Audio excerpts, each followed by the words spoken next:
let's make some Japanese-style croquettes. First off, you're going to peel and cut your potatoes into small chunks and boil for 20 to 40 minutes until they are nice and soft. Or at least until your fork can go right through. It's giant chicken nugget-looking dish that you see in various anime. But it's not actually chicken, it's actually potato. And sometimes carrots and beef. Next, we're going to dice your onions and fry until tender. If you leave the onions for a bit before turning them over, you'll end up with a nice char. Fantastic way to repurpose leftover meat that you don't know what to do with, or as a portable snack that you can bring with you everywhere. Once the onions are nearly cooked, add in your ground beef and cook until there is no more pink. Take out your potatoes and add a tablespoon of butter and beat down into mush.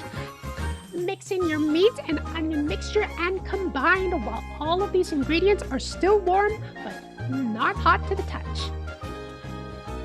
Glove up and form into small patties so you can throw them between your hands to help release air and so that you don't burn yourself. Croquettes are a type of food that can be enjoyed in a sandwich, sometimes as a light snack, or even as a side dish. You'll often see them in street stalls as well as throughout anime, but mostly in high school ones, like Ore Monogatari.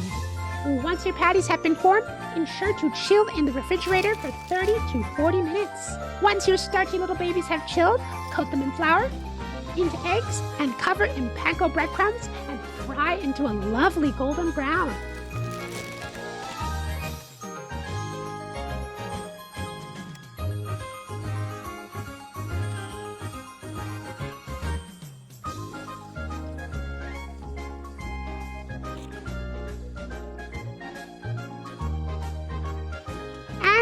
Voila, delicious, but certainly not nutritious, potato croquettes.